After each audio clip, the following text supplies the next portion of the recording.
Buenas, vamos a estar hablando sobre el nasoangiofibroma juvenil, el abordaje de la fosa pterigo-palatina o pterigo-maxilar, ligadura de la arteria esfenopalatina y el abordaje paramaxilar.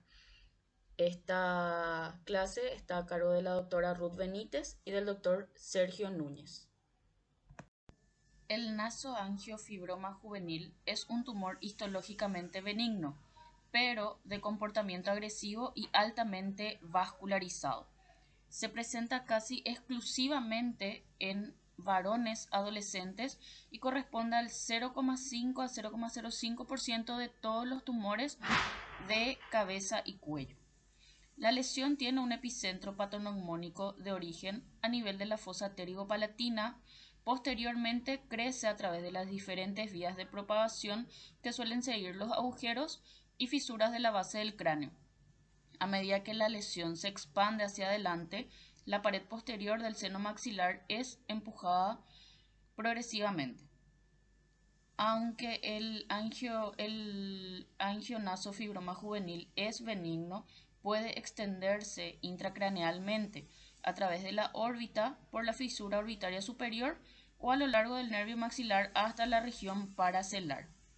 La invasión de la base del cráneo anterior a través del etmoides es menos frecuente. Independientemente del lugar y el patrón de la afectación intracraneal, el crecimiento transdural de la lesión es muy raro. Debido a su comportamiento hipervascular y el riesgo de sangrado, se debe evitar la biopsia incisional. Las manifestaciones clínicas, el nasoangiofibroma, a pesar de que es benigno, tiene un comportamiento agresivo, dada la alta morbilidad por su patrón de crecimiento destructivo y la mortalidad pre y perioperatoria generada por la hemorragia. Clásicamente se presenta con una triada tradicional, que es la obstrucción nasal unilateral, epistaxis y una masa nasofaringea. Pero no solo se limita a estos hallazgos, ya que puede tener su extensión, lo que presentaría síntomas adicionales como edema facial, proptosis, hemorragia, la presencia de dolor de cabeza, rinorrea unilateral, rinolalia, puede presentar también una hipoacusia conductiva, edema del paladar, deformidad de la mejilla. Y en cuanto a los signos que podrían presentar, sería una masa nasal, una masa orbitaria, un edema a nivel de la región cigomática, disminución de la agudeza visual. Al examen físico se puede observar una masa ubicada en la faringe nasal posterior, de coloración gris rojizo, de superficie lisa y lobulada, con tamaño variable y de flexión septal obstructiva contralateral, pero esto ya depende de la naturaleza expansiva y obstructiva. Generalmente la extensión intracraneal aparece en un 10 a 20% de los pacientes y, como mencioné anteriormente, es más frecuente en varones adolescentes. Teniendo en cuenta los métodos auxiliares, durante la evaluación inicial la endoscopía nasal, la tomografía computarizada y la resonancia magnética permiten definir la localización, el tamaño, la extensión y la estadificación del tumor. De igual manera, también permiten planear el abordaje quirúrgico. La tomografía computarizada de senos paranasales simple y contrastada en el plano axial y coronal son confirmatorias. La resonancia es útil para definir la extensión del tumor, especialmente cuando se sospecha una extensión intracraneal. Además, es útil también en el seguimiento del tumor residual o la recurrencia de la enfermedad. También se puede realizar una angiografía carotídea que permite la identificación de los vasos nutricios que en la mayoría de las veces derivan de la arteria maxilar interna. Este procedimiento además permite que en el mismo acto se pueda realizar la embolización de la lesión. Hablando un poco de la tomografía y la resonancia, ya que generalmente en esto se basa luego el diagnóstico, se pueden encontrar tres características significativas. Primeramente, el área de origen invariablemente ubicada a nivel de la fosa pterigo-palatina. En segundo lugar, el aspecto hipervascular después del realce con contraste. Y en tercer lugar, tenemos el patrón de crecimiento.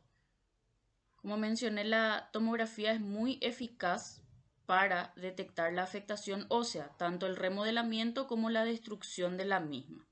Y existen dos hallazgos característicos: el abombamiento de la pared posterior del seno maxilar secundario a la ocupación de la fosa pterigo-palatina, que es conocido como el signo de Holman-Miller, y la captación densa y homogénea del contraste. Además, se pueden encontrar otros hallazgos que pueden ser el ensanchamiento del agujero esfenopalatino y el desplazamiento de la apófisis pterigoides, la erosión del esfenoides, paladar duro y o pared medial del seno maxilar, así como también el desplazamiento septal, entre otros. En la resonancia magnética, el nasoangiofibroma juvenil se manifiesta como una masa de señal intermedia, tanto en secuencias potenciadas en T1, así como en T2, con vacíos de señal que le confieren una apariencia radiológica en sal y pimienta, por la presencia de los vasos intratumorales. Dada su naturaleza hipervascular, presenta un marcado realce tras la administración del contraste paramagnético. Las tres indicaciones claras para la realización de la resonancia, como mencioné anteriormente, sería determinar la extensión tumoral, sobre todo cuando haya una diseminación intracraneal. También para diferenciar la masa tumoral de la mucosa inflamada y de la retención mucosa en los senos. Y para evitar la radiación de los pacientes jóvenes durante el seguimiento tras el tratamiento, valorando de esta manera la persistencia o la recidiva tumoral. Como mencioné anteriormente, la angiografía es útil para definir los vasos que nutren al nasoangiofibroma, donde el vaso colector más frecuente es la arteria maxilar interna. El aporte vascular también puede proceder de otras arterias como la arteria faríngea ascendente y de ramas de la arteria carótida interna como el tronco inferolateral y la arteria vidiana. Este aporte a través de ramas de la carótida interna influyen en la expansión, tanto intra como extracraneal. El sangrado intraoperatorio siempre se consideró como uno de los problemas más desafiantes en el tratamiento del angiofibroma, lo que en el pasado condujo a una alta tasa de persistencia y morbilidad. Pero a principios de la década de 1970 se introdujo la embolización preoperatoria, que comúnmente se realiza 48 horas antes de la cirugía. Esto ayuda a reducir el sangrado intraoperatorio en aproximadamente un 66% de los casos, lo que además facilita la exéresis endoscópica y por lo tanto hacer que la evaluación de los bordes tumorales en la disección sea más precisa. Existen varias clasificaciones que se basan en imágenes obtenidas mediante la tomografía computarizada, así como también con la resonancia magnética. Entre las más utilizadas están la de Fish y la de Chandler, que ambas clasifican en 4 grados. La de Fish tiene la de grado 1, que sería el tumor limitado a la nasofaringe y a la cavidad nasal sin invasión ósea. Grado 2, un tumor que invade la fosa pteriomaxilar o el seno maxilar o etmoidal o esfenoidal con destrucción ósea. El 3 se subclasifica en A y B, donde el A ya es el tumor que invade la fosa infratemporal o la órbita, pero sin invasión endocraneana. Y la B cuando ya existe invasión endocraneana extradural. El grado 4A sería un tumor con invasión endocraneana extradural e intracraneana sin invasión del nervio óptico, la silla turca o el seno cavernoso. Y el 4B sería ya con invasión del nervio óptico, la silla turca o el seno cavernoso. Teniendo en cuenta la clasificación de Chandler, sería la de grado 1 que está localizado a nivel de la nasofaringe. Grado 2, el tumor se extiende a fosa nasal y o seno esfenoidal. El de grado 3 el tumor se extiende a uno o más de las siguientes estructuras, que serían el seno maxilar, etmoidal, fosa pteriomaxilar, fosa infratemporal, órbita y o mejilla, y ya el grado 4 cuando invade la cavidad craneal. A lo largo del tiempo se han implementado varias opciones terapéuticas, incluyendo la cirugía, la radiación, radioterapia, quimioterapia, crioterapia y terapia hormonal. Sin embargo, la modalidad terapéutica que ofrece los mejores resultados es el manejo quirúrgico. Es decir, que el tratamiento de los angiofibromas se basa en la exéresis quirúrgica completa.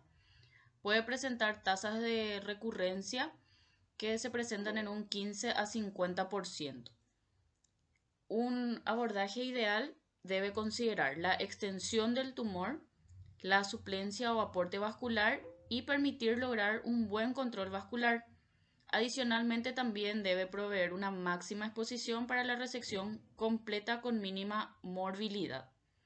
Se han descrito múltiples abordajes quirúrgicos para remover este tumor, lo que podemos visualizar en la imagen que tenemos a continuación en la parte del medio. En la actualidad, los abordajes endoscópicos han reemplazado a las técnicas abiertas, documentando elevadas tasas de éxito con una menor morbilidad. Así, aquellos tumores con una extensión medial al segmento vertical de la carótida interna, sería una invasión celular o del seno cavernoso, pueden ser intervenidos mediante un abordaje endoscópico medial, mientras que aquellos tumores con una extensión lateral a la fosa media se pueden beneficiar con un abordaje combinado mediante endoscopia y un abordaje infratemporal. La alternativa para tumores con gran afectación de la base del cráneo incluye la cirugía secuencial, pudiendo aplicar radioterapia postoperatoria sobre los restos tumorales. En los restos tumorales que son considerados ya como no resecables, la radiación es una buena herramienta, pero presenta riesgo carcinogénico. Y la quimioterapia generalmente está reservada para pacientes con tumores recurrentes que habrían ya recibido previamente una cirugía y radiación. Pero también está aceptada la filosofía de wait and see. Un tema importante para el tratamiento del nasoangiofibroma juvenil es el abordaje del espacio o fosa pterigopalatina o pterigomaxilar. La estrecha relación de la fosa pterigopalatina y varias regiones anatómicas, tanto intra como extracraneal, hace común la diseminación tanto de tumores, como en este caso, así como de infecciones que van desde la cabeza y el cuello hasta la base del cráneo. Además de estos tumores, muchos otros tumores surgen del perineuro y se diseminan en todas estas regiones. Por este motivo, la fosa pterigopalatina, a pesar de su pequeño tamaño, requiere un especial interés quirúrgico, la neurocirugía de la base del cráneo. Los abordajes externos de trayectoria anterior y lateral a la fosa pterigopalatina han sido sustituidos por abordajes mediales, transantrales y endoscópicos endonasales. Los tumores de gran tamaño, incluso mayores de 4 centímetros, invadiendo estructuras adyacentes, pueden ser abordados por vía transnasal. La invasión significativa tanto de la órbita o de la piel son contraindicación para que los abordajes sean puramente endoscópicos. En cuanto a la técnica quirúrgica del abordaje transnasal, primeramente, como en toda cirugía endonasal, lo que se realiza es una descongestión de la cavidad nasal con vasoconstrictores aplicados tanto en el meato medio como en el piso de la cavidad nasal. Posteriormente se realiza la infiltración, que se lleva a cabo con lidocaína más epinefrina en el proceso uncinado, en el cornete medio y mucopericondrio septal, bilateralmente. Se prefiere realizar un abordaje bilateral a través de una septectomía posterior, permitiendo de esta manera un abordaje endoscópico a 4 manos. Esto garantiza que uno de los cirujanos se pueda encargar de aspirar posibles sangrados de alto flujo. Asimismo, también se puede considerar un abordaje unilateral en tumores muy pequeños que invaden mínimamente la fosa, como en el caso de algunos encefaloceles pequeños del receso lateral esfenoidal o para toma de biopsias. La preparación del área incluye una uncinectomía con fractura del cornete inferior de forma lateral, una resección total del cornete medio ipsilateral, sobre todo en abordajes unilaterales, y una antrostomía amplia. La maxilectomía medial extendida permite la exposición de la pared posterior del seno maxilar, siendo especialmente útil en el proceso que invade a la fosa infratemporal. Si el objetivo quirúrgico se encuentra significativamente posterior o lateral a la fosa pterigo-palatina, podría necesitarse de una resección incluso más anterior, resecando de esta manera tanto el cornete inferior y el meato inferior. También se lleva a cabo una etmoidectomía anteroposterior con exposición amplia del corredor nasal, la pared lateral nasal, la lámina papirácea, el perosteum orbitario y la base del cráneo. Para terminar de exponer referencias anatómicas, se realiza una esfenoidotomía amplia, fresando el piso del esfenoides hasta llegar a su pared lateral y a la raíz de la placa medial del pterigoides, mediales al pilar maxilar. Este pilar maxilar es la porción ósea que separa la fisura orbitaria superior del foramen rotundum. La exposición de la fosa pterigo-palatina generalmente se inicia localizando el foramen esfenopalatino. Para esto se eleva un colgajo mucoperiosteal desde una incisión vertical en la porción posterior del meato medio. La mucosa nasal se separa del proceso vertical del palatino hasta llegar a la cresta etmoidal, la cual se puede resecar con una pinza tipo Kerrison o con fresas de diamante.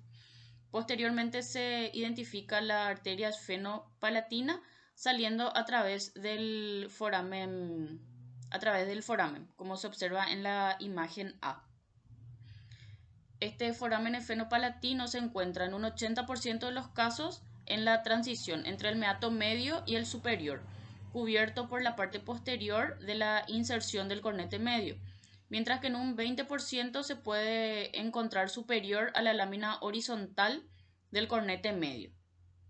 En un 89% de los casos la arteria maxilar se bifurca antes de llegar al foramen esfenopalatino y en un 10% puede haber un foramen esfenopalatino accesorio.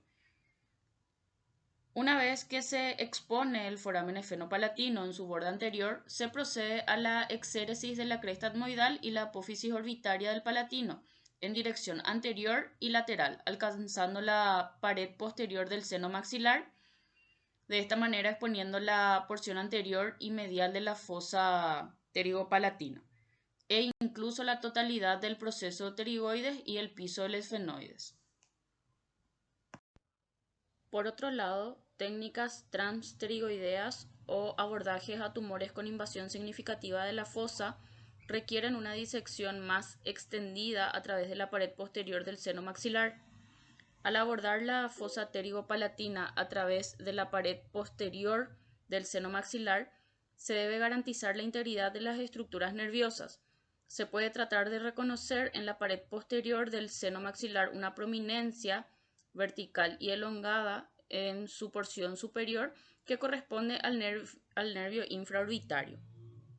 Una disección inferior y medial al origen de la prominencia del nervio infraorbitario permitiría un abordaje directamente a las ramas de la arteria maxilar sin riesgo de lesionar los nervios infraorbitarios y maxilares. Para esta cuidadosa disección se prefiere cauterización con bipolar, lo que se ve en la primera imagen a la izquierda. En la imagen del medio podemos ver que se realiza un abordaje transantral del meato medio izquierdo donde se puede visualizar que después de la antrostomía, donde se ve la línea discontinua en la imagen del medio pero arriba, se introdujo el endoscopio en el seno maxilar y se identificó el nervio infraorbitario, como se ve en la imagen del medio en la parte inferior. Se taladró la pared posterior del seno maxilar medialmente al nervio infraorbitario para exponer el contenido de la fosa pterigo-palatina, que se ve en la tercera imagen a la derecha. Lo primero que se encuentra al resecar la pared posterior y escindir el periósteo de la fosa pterigo-palatina es el tejido adiposo que envuelve a todas las estructuras de la misma y las ramas terminales de la arteria maxilar, que se dirigen desde la esquina inferolateral de la fosa a nivel del margen anterior del músculo pterigoideo lateral. El compartimiento anterior de la fosa pterigo-palatina contiene el tercer segmento de la arteria maxilar interna y sus ramas. El compartimiento posterior de la fosa pterigo-palatina generalmente contiene los ganglios pterigo-palatinos y sus ramas y el nervio maxilar. La tercera porción de la arteria maxilar y sus ramas forman un muro anterior al contenido neurológico de la fosa pterigo-palatina y su forma más común es en doble asa.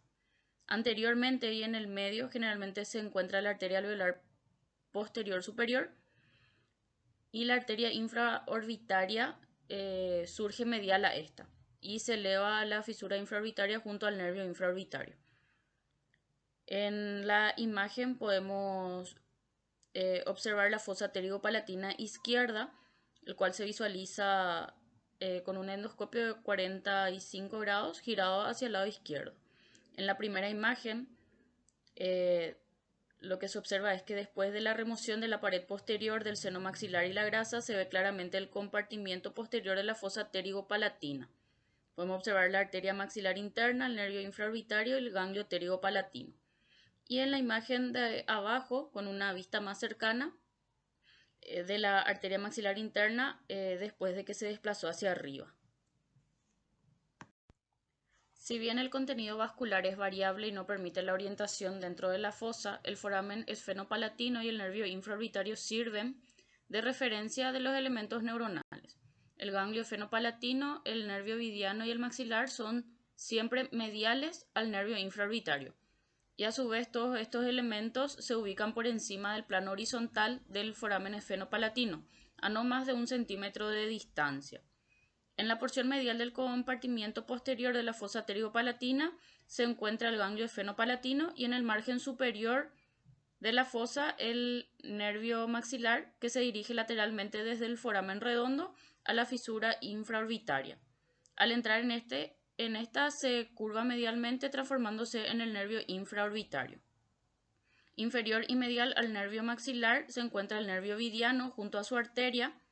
Este nervio está formado por fibras parasimpáticas del nervio facial y fibras simpáticas del petroso profundo que se unen y viajan desde la fosa craneal media al ganglio esfenopalatino a través del canal pterigoideo o vidiano.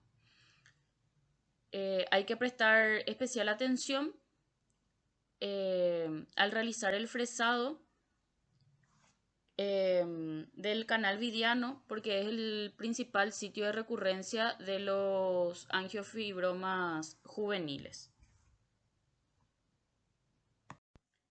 En casos de tumores que alcanzan la fosa infratemporal, se puede continuar una disección de medial a lateral siguiendo el origen de las ramas de la arteria maxilar hasta llegar a su entrada en la fosa pterigo-palatina, anteriores a los músculos pterigoideos. Un clip endovascular en esta área de la arteria maxilar puede resolver sangrados intraoperatorios de la fosa. El músculo pterigoideo medial es el más prominente al abordar endoscópicamente la fosa y entre sus dos inserciones se puede visualizar el músculo pterigoideo lateral en la fosa infratemporal. Se debe evitar la disección muy lateral en abordajes hasta la fosa o transpterigoideos, ya que solo aumentarán el sangrado. Asimismo, la resección lateral del proceso pterigoideo puede desestabilizar el complejo muscular pterigoideo, pudiendo causar disfunción masticatoria. Las complicaciones pueden ser originadas por el tumor o por la medida terapéutica adoptada. Puede ocurrir sangrados, pero con las nuevas técnicas imagenológicas y la embolización preoperatoria, la necesidad de transfusión sanguínea se ha reducido, aunque el paciente no está exento de las complicaciones derivadas de la hemorragia incontrolable y de la transfusión perioperatoria. También puede presentar ceguera, cefalea, parálisis de los nervios craneales, accidentes cerebrovasculares y reacciones alérgicas al material de contraste. Pueden ser resultado de la arteriografía y la embolización, pero afortunadamente son complicaciones raras.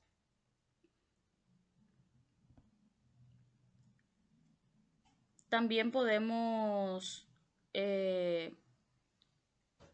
encontrar otras complicaciones derivadas del procedimiento, como sería el daño cerebral, meningitis, fístula de líquido cefalorraquídeo, daño a los pares craneales, especialmente la rama frontal del nervio facial, también infecciones de la herida, dehiscencia de estas, y teniendo en cuenta ya el seguimiento y el pronóstico, se debe realizar el seguimiento clínico, que es fundamental con el objetivo de identificar recidivas. El paciente tiene que continuar con su irrigación nasal. También se tiene que hacer su primer examen endoscópico nasal al quinto día postoperatorio generalmente, y ya posteriormente a la semana, y se van haciendo controles semanales. Esto con el fin de retirar las costras y todo lo que va quedando para poder evitar que haya infección a ese nivel. Posteriormente, generalmente se vuelven a hacer estos controles a los 6 meses con estos intervalos durante 5 años consecutivos. En cuanto al seguimiento imagenológico, se sugiere solicitar una nueva tomografía y una resonancia a los 3 meses del procedimiento, luego al año por los siguientes 4 años. De esta manera, vigilando de que no haya una recidiva tumoral. La embolización y las nuevas técnicas quirúrgicas disminuyen la morbilidad y la recurrencia, con resultados de curas cercanas al 100% en casos de resección extracraneal, 70% en tumores con extensión intracraneal y del 90% en segundas cirugías por recurrencias. Ligadura de la arteria esfenopalatina, la cual está indicada en sangrados nasales que no ceden con taponamiento tanto anterior como posterior, y sangrados nasales posteriores que no estén relacionados a enfermedades sistémicas o discrasias sanguíneas. La arteria esfenopalatina es una de las ramas terminales de la arteria maxilar interna, rama a su vez de la arteria carótida externa. Proporciona el 90% del aporte de la sangre a la cavidad nasal, irrigando la pared nasal lateral, los cornetes y la mayor parte del tabique nasal. La arteria esfenopalatina es una de las 6 ramas terminales de la tercera porción o porción pterigomaxilar de la arteria maxilar interna. Estas 6 ramas originan todas de la fosa pterigopalatina, que se encuentra detrás de la parte medial de la pared posterior del seno maxilar. La arteria esfenopalatina puede tener entre 1 a 10 ramas, y el 97% de los pacientes tienen 2 o más ramas y el 67% tiene 3 o más ramas. Todas las ramas surgen de la arteria esfenopalatina en la cisura pterigomaxilar y entran en la fosa nasal como vasos sanguíneos separados. La rama más anterior es la más grande y sale por el foramen esfenopalatino. Esta rama necesita ser clampada o cauterizada y cortada para poder determinar la presencia de vasos más posteriores. Otras ramas de la arteria esfenopalatina pueden salir por detrás de la rama principal, o superior o inferior al foramen de la arteria esfenopalatina.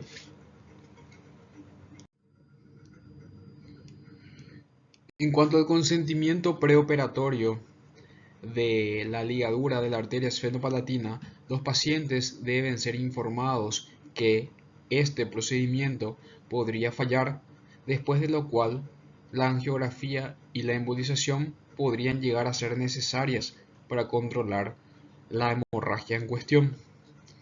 La cauterización de la arteria esfenopalatina demasiado vigorosa también podría resultar en daños en el nervio nasopalatino o sus ramas, causando así una hipoestesia palatina. Los pasos quirúrgicos iniciales son retirar todo el taponamiento nasal en el caso de que lo hubiere, irrigar la cavidad nasal con solución salina, templada mejor, aplicar anestesia tópica colocando gasa o lentinas neuroquirúrgicas embebidas en una solución de adrenalina diluida entre el cornete inferior y el tabique nasal, y en el mismo meato medio si es posible. La oximetazolina puede usarse en lugar de adrenalina en pacientes con una enfermedad cardíaca. Luego, hablando de los pasos quirúrgicos propiamente, se debe inspeccionar ya endoscópicamente la cavidad nasal, la nasofaringe, el tabique nasal, los cornetes y la pared lateral de la nariz. Si se encuentra un punto de sangrado obvio, se aplica la cauterización con bipolar a la zona y se decide si se procede o no a realizar la ligadura de la arteria esfenopalatina en cuestión. Si hay alguna duda de que el vaso cauterizado sea responsable del sangrado, se procede igualmente con la ligadura de la arteria esfenopalatina. Se irriga el seno maxilar por medio de una punción a través del meato inferior para eliminar la sangre del seno, el hemosinus. Se puede inyectar de medio a 1 ml de una solución de adrenalina mezclada con lidocaína en la axila del cornete medio y en la inserción posterior del cornete medio con la pared lateral nasal. Es esencial inyectar lentamente para evitar aumentos repentinos de la presión sanguínea. Si se introduce un endoscopio rígido de 0 grados en la fosa nasal posterior, guiando el endoscopio entre los cornetes inferior y medio.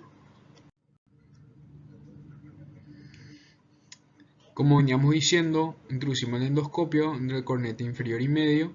Una vez que se alcanza la nasofaringe, el endoscopio se retrae ligeramente en el extremo posterior del meato medio, justo lateral a la parte más posterior del cornete medio, donde se inserta en la pared lateral nasal. Se medializa suavemente la parte posterior del cornete medio, teniendo cuidado de no fracturarlo en su unión con la lámina cribosa del etmoides, ya que puede causar una fístula LCR. No hay necesidad de medializar la porción anterior de este cornete. Se palpa la pared nasal lateral para localizar la fontanela posterior. ¿Qué es la fontanela? Es un ostium cubierto de mucosa y se localiza posterior a la apófisis unciforme, bajo la bulla etmoidal, y aproximadamente 1 centímetro anterior al lugar donde el cornete medio se une a la pared nasal lateral. Este defecto en la pared medial ósea del maxilar puede palparse claramente. Entonces realizamos una incisión vertical en el mucoperiostio inmediatamente por detrás de la fontanela posterior. Esto es, como dijimos, 1 centímetro anterior a la inserción posterior del cornete medio, y la incisión debe ser de aproximadamente 1 centímetro en longitud y debe extenderse desde la parte alta del meato medio hasta el cornete inferior. Luego disecamos submucosamente en dirección posterior desde la inserción vertical por detrás de la fontanela posterior. La primera estructura encontrada es la cresta etmoidal, como se puede ver en la flecha azul, y la arteria esfenopalatina es visible detrás de ella, como lo muestra la flecha roja. Es un marcador importante de que la esfenopalatina se encuentra justo detrás de la cresta etmoidal. Debe tenerse precaución cuando se diseca alrededor de esta zona para no seccionar accidentalmente la arteria esfenopalatina, ya que esto puede originar un sangrado significativo. Para exponer la arteria esfenopalatina a la salida de su agujero, que es el foramen esfenopalatino, se observa en la figura de la izquierda, y con una pinza de Kerrison se reseca la cresta etmoidal y así se puede seguirla en la fosa pterigo-palatina. En la última fotografía de abajo se puede ver la resección de la cresta adenoidal con la pinza de Kerrison. Luego el siguiente paso es identificar la rama principal o anterior de la arteria esfenopalatina. En la primera figura se identifica la rama más anterior o principal. En la flecha azul está indicada. Luego se cauteriza el vaso con bipolar. En nuestro servicio se prefiere la cauterización con bipolar. Se secciona la arteria para poder determinar las arterias si existen más ramas posterior o inferiormente. Como se puede ver en la otra figura, se puede dejar también clips aplicados al extremo proximal de la arteria esfenopalatina. La arteria fue seccionada para encontrar ramas más posteriores. Luego se recoloca un colgazo de mucosa y se le coloca un material de Surgicel. No se requiere taponamiento adicional y se mantiene al paciente internado durante la noche para el control. En cuanto a las instrucciones postoperatorias, tenemos que el paciente es dado de alta al día siguiente con aerosol tópico de oximetazolina, generalmente por 5 días. Se debe instruir al paciente que no debe sonarse por lo menos 48 horas y después hacerlo con suavidad. No está indicado el empleo, por lo menos de forma rutinaria, de los antibióticos orales ni en forma de lavados nasales. El paciente es revisado 15 días después para asegurarse de que no ha ocurrido un nuevo sangrado. Cabe resaltar que también existe un abordaje paramaxilar transoral endoscópico a la fosa infratemporal y a la arteria maxilar precisamente. Es una excelente alternativa al abordaje transantral endoscópico o al abordaje transnasal transmaxilar a la arteria maxilar. Los estudios de imagen vascular preoperatorios de la arteria maxilar deben delinear de forma clara la localización de la arteria, si se encuentra medial o lateral al vientre inferior del músculo tiroideo lateral. El corredor paramaxilar es un espacio creado entre el periósteo y la pared posterior del maxilar que lleva directamente a la fosa infratemporal y a la fisura pterigomaxilar. La ligadura transoral de la arteria maxilar es una excelente alternativa a la embolización en casos seleccionados de nasoangiofibromas juveniles.